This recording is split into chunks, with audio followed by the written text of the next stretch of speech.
น้องครับเป้าหมายวันนี้นู่นนะมะพร้าวทองเหลือง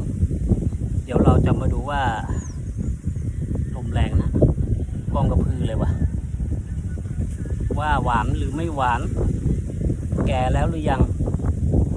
ปกติแล้วมะพร้าวยิ่งแก่ยิ่งมันแต่ไม่เอาความมันนะวันนี้เอาความหวาน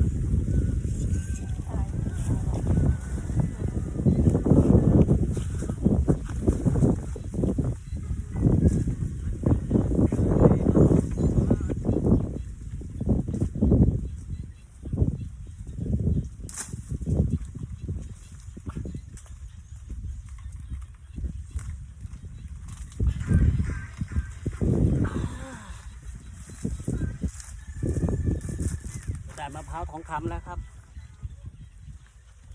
เราก็ต้องจะจัดการมาดู